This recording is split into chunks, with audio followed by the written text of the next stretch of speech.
ओम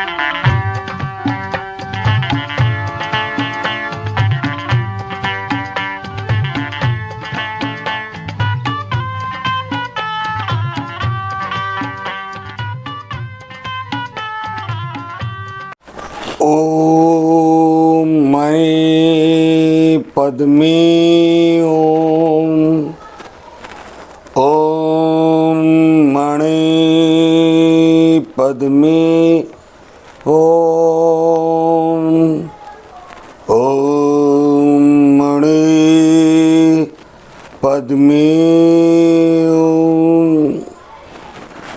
नमो बुद्धाय। उपासक बंधु, बुद्धिज्म संसार का सबसे अनमोल खजाना है, लेकिन तब जब समझे, ना समझे हो तो मिट्टी है, कुछ पल्ले पड़ने जैसा नहीं है। अगर ईश्वर को ढूंढोगे तो मिट्टी है, आत्मा को ढूंढोगे तो निरर्थक है, स्वर्ग को ढूंढोगे तो मिट्टी है, नरक को ढूंढोगे तो मिट्टी है। ओम मणि पद्मे ओम। पद्म यानी कमल कहते हैं पाली भाषा में। कमल पर कितना भी बरखा हो, बूंदी गिरे बारिश की, कोई कचरा गिरे या दूषित वातावरण हो, उसके पंखड़ियों पर किसी भी प्रकार का मल जमा नहीं होता, कचरा जमा नहीं होता। पद्म यानी कमल हमेशा निष्कलंक रहता है, स्वच्छ रहता है। तो मेरा मन भी कमल की तरह स्वच्छ हो, निर्मल हो, सुंदर हो, आकर्षित हो। इसलिए ओम मणि पद्मे ओम। तो मैंने कहा, अगर स्वर्ग को ढूंढोगे तो मिट्टी है, निरर्थक है, नरक को ढूंढोगे तो मिट्टी है, निरर्थक है, ईश्वर को ढूंढोगे, आत्मा ढूंढोगे तो निरर्थक है, मिट्टी है। समझ में नहीं आएगा, क्योंकि तत्व ज्ञान ही स्वयं ईश्वर से कई लाख गुना श्रेष्ठ है।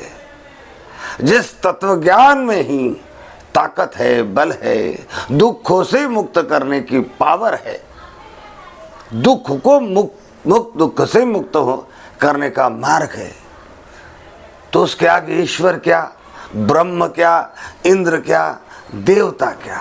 और इसीलिए बुद्धिज्म में किसी भी देवी देवताओं के शरण जाने को नहीं कहा,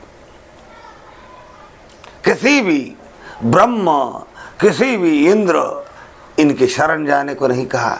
देवताओं के शरण जाने की बात बुद्धिज्म में आती ही नहीं, पाप पुण्य की बात बुद्धिज्म में आते ही नहीं। क्यों? क्योंकि बुद्धिज्म स्वयं ईश्वर है, बुद्धिज्म स्वयं सूर्य है, बुद्धिज्म स्वयं प्रदीप है, बुद्धिज्म संसार का वो अनमोल खजाना है जिसे अगर पचा लिया तो भव के सारे बंधनों से निजात मिलती है, ज्ञान के सारे भंडार खुल जाते हैं, समझ के सारे द्वार खुल जाते हैं। लेकिन इसके लिए जरूरी है कि बुद्धिज्म क्या है उसे समझे। समझने के लिए बुद्धिज्म को सीखना होगा, सीखे बिना समझ नहीं आएगा, समझ आए बिना इसका फायदा नहीं हुआ। सकत्वा बुद्ध रत्नं औषधं उत्तंग वरं हीतं देव मनुष्यानं बुद्ध तेजेन शुद्धिना न संतु पद्वा सब्बे दुखा उपशमंतुति। क्योंकि बुद्धिज्म संसार का अनमोल खजाना ही नहीं बल्कि संसार की सर्वोत्तम औषधि है। जैसे औषधियाँ लेते हैं, दवा लेते हैं तो हमारे शरीर की पीड़ा, शरीर के रोग दूर होते हैं, उसी प्रकार मनुष्य के जीवन में बहुत समस्या होती है, मनुष्य के जीवन में बहुत ही चिंता होती है, मनुष्य के जीवन में बहुत प्रकार की घटनाएं घटती है, दुख उत्पन्न करने वाली बहुत सारी परिस्थितियां होती है। और इन परिस्थितियों से, इन दुखों से, इन समस्याओं से छुटकारा पाने के लिए ही मनुष्य ईश्वर देवी देवताओं की पूजा प्रार्थना करता है। तो बुद्धिज्म संसार का सर्वोत्तम औषधि है। वो औषध अगर शरीर की पीड़ा को दूर करता है, रोगों को दूर भगाता है, तो बुद्धिज्म संसार की समस्याएं, मनुष्य के जीवन में उत्पन्न होने वाली पीड़ाएं, घटनाएं, दुखद परिस्थितियां और अनेक प्रकार की समस्याओं से निजात दिलाता है। और इसलिए कहा औषधं उत्तम वरं हीतं देव मनुस्सारं बुद्ध तेजे न स्वस्तिरा। मनुष्य और देवता यानी सद्गुणी पुरुष, धार्मिक पुरुष, पवित्र लोग जो होते हैं, उनके जीवन में भी बहुत सारी समस्या आती है, क्योंकि संसार दुखों से भरा हुआ है। तो कोई भी इससे बच नहीं सकता, देवता नहीं बच सकता, सद्गुणी मनुष्य नहीं बच सकता, सामान्य मनुष्य नहीं बच सकता। इसलिए हीतं देव मनुस्सारं दुख बुद्ध तेजे न सोतना। तो मनुष्य के जीवन में या सद्गुणी पुरुष या ज्ञानी पुरुष या पवित्र या धार्मिक पुरुष, ये तत्वज्ञानी पुरुष जो भी है, इनके जीवन में भी आने वाली दुख समस्याओं को निजात दिलाने वाला धम्म है। धम्म बुद्ध तेजे न सोतिना। इनके जीवन में जो दुख उत्पन्न करने वाली परिस्थिति आती है, समस्याओं को निर्माण करने वाली परिस्थिति आती है, इन कड़ी परिस्थितियों को कैसे हैंडल किया जाए, बुद्ध तेजे न सोत। तब बुद्ध के ज्ञान से होगा, धम्म के ज्ञान से होगा, संग के संगत से, सकारात्मक सोच से होगा। इसलिए बुद्धिज्म में देवी देवता की पूजा प्रार्थना, बाधा, तिलक, भजन कीर्तन नहीं आता, धार्मिक यात्राएं नहीं आती, बल्कि बुद्धिज्म में प्रैक्टिकल धर्म ही आता है। और प्रैक्टिकल में आता है परियत्ति पटिपत्ति पटि वेदन। परियत्ति यानी धर्म की जानकारी होना, धर्म क्या है समझना। पटिपत्ति यानी किस प्रकार धर्म की प्रैक्टिस करना है, उसकी विद्या को समझना। और फिर आता है पटिवेदन। समझ लिया, समझने के बाद संग्रह किया, संग्रह करने के बाद उसको प्रैक्टिकल में, वास्तविकता में ये करने से होगा क्या, जो लिखा गया, जो समझा गया, उसको अमल में लाने से कोई फायदा होगा क्या। परियत्ति पटिपत्ति, ये हुआ पटिपत्ति। पटिपत्ति के बाद आता है पटिवेदन, यानी प्रैक्टिस किए जा रहे, क्या किए जा रहे, धर्म में गहराई से उतरते जा रहे, समस्याओं को समझते जा रहे, दुख आर्य सत्य को समझते जा रहे, दुख आर्य सत्य की एक एक कड़ी को समझते हुए दुखों से निजात पाने का मार्ग प्रशस्त हो रहा है, उस पर चलते जा रहे, तो दुख से मुक्त होते जा रहे।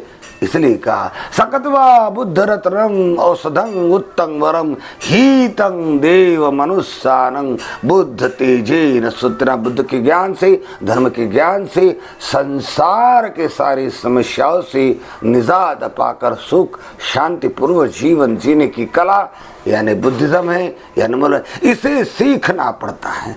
तो सीखने के लिए सबसे पहले मन में इच्छा शक्ति का होना बहुत जरूरी है। जब आपके मन में इच्छा शक्ति जगाओगे तो फिर दूसरी कड़ी आती है कि धम्म की जानकारी होना जरूरी है। तो धम्म की जानकारी कैसे प्राप्त करेंगे, तो सबसे पहले हम आपको बताएंगे कि धम्म की जानकारी के लिए सबसे पहले आपको डॉक्टर बाबा साहब अम्बेडकर लिखित बुद्धा और उनका धम्म, इस ग्रंथ को कम से कम शांति से 5 बार, इसके एक एक चैप्टर को 5-5 बार पढ़ लेना चाहिए। पूरे धर्म ग्रंथ को एक बार 5 बार, एक एक चैप्टर को 5-5 बार, इस प्रकार से बुद्धा एंड इस धम्मा को 5 बार पढ़ना चाहिए। फिर दूसरी स्टेप आती है बुद्ध विहारों की ओर जाने की। बौद्ध विहारों में जाना बहुत जरूरी है साथियों, क्योंकि बुद्ध विहार विद्या के केंद्र हैं। यहाँ अंधश्रद्धा सिखाई नहीं जाती, यहाँ भजन कीर्तन सिखाया नहीं जाता, यहाँ व्यक्ति को भगत बनाया नहीं जाता, यहाँ व्यक्ति को भगवान बनाने की प्रक्रिया सिखाई जाती है। किसी आचार्य से संपर्क करना चाहिए, उससे धर्म समझना चाहिए। किसी बौद्ध भिक्षु से संपर्क करना चाहिए, उससे धर्म समझना चाहिए। धर्म समझने के लिए सबसे पहले इच्छा शक्ति का होना ज़रूरी है, फिर समझ का होना ज़रूरी है, समझ के लिए थोड़ा बेसिक नॉलेज का होना ज़रूरी है। उसके बाद ये प्रैक्टिकल धर्म समझने के लिए आचार्य या भिक्षु का संपर्क होना ज़रूरी है। विहारों में जाना बहुत ज़रूरी है। उसके बाद कड़ी आती कि कैसे धर्म सीखे, कैसे धर्म समझे, कहाँ से धर्म समझ में आएगा। तो सुत्तन्तेषु असन्तेषु, यानी सुत्तेतेषु, सुनने से, पढ़ने से, समझने से धर्म समझ में आएगा। इसलिए सूत्रों का पठन करना बहुत ज़रूरी है। सूत्रों का पठन करते आ गया, सूत्र का पठन अर्थ सकट होना ज़रूरी है। तो पाली भाषा बहुत प्राचीन भाषा है, पाली भाषा का उच्चारण करने की आदत नहीं है, पढ़ते नहीं है, तो पाली भाषा पढ़ते सीखना होगा। तो सबसे पहले सुत्त पिटक से ही प्रारंभ करना पड़ेगा। तो सुत्त पिटक में पहले ही सिखाया जाता है पंचशील। शीलों को समझना होगा, शीलों को बार बार पढ़ना होगा, पठन करना पड़ेगा शीलों को। सुत्तों को बार बार पढ़ना होगा, सुत्त को बार बार पढ़ने से, अर्थ सहित कंठस्थ करने से धर्म समझ में आता है। क्योंकि भगवान की वाणी और कई सारे अरहंतों की वाणी, कई सारे धर्मवान लोगों का अनुभव सुत्त पिटक में है, सुत्त में है। इसलिए सुत्त से ही भगवान की वाणी सीधी हमारे मन में उतरती है। तब जाकर ओम मणे पद्मे ओम, ओम मणे पद्मे ओम, ओम मणे पद्मे ओम, तब जाकर हम हमारे मन को पद्म यानी कमल की तरह निष्कलंक कर सकते हैं, स्वच्छ कर सकते हैं। हमारे आचरण से, हमारे शीलों के आचरण से आचरण की सुगंध चारों दिशाओं में फैलने लगती है, चारों दिशाओं का वातावरण परिवर्तित होने लगता है, हमारा जीवन भी परिवर्तित होने लगता है। इस तरह से हम बुद्धिज्म को समझने के लिए पहला कदम रखते हैं। अगले एपिसोड में आगे जाएंगे, किस प्रकार से सूत्रों का पठन कर सकेंगे, कैसे कंठस्थ करेंगे उन्हें, और किस प्रकार से पटी पत्ती यानी प्रैक्टिकल करेंगे, किस प्रकार से हम पटी विधन की ओर जाएंगे। इसकी अगली कड़ी को ज़रूर देखिएगा। इस वीडियो को सब्सक्राइब कीजिएगा, बार बार सुनिएगा, आपको समझ में आएगा। और अपने मित्रों, अपनी पत्नी, अपनी बेटी, अपने बेटे, अपने रिश्तेदारों तक सबसे पहले इस एपिसोड को फॉरवर्ड कीजिएगा। नमो बुद्धाय।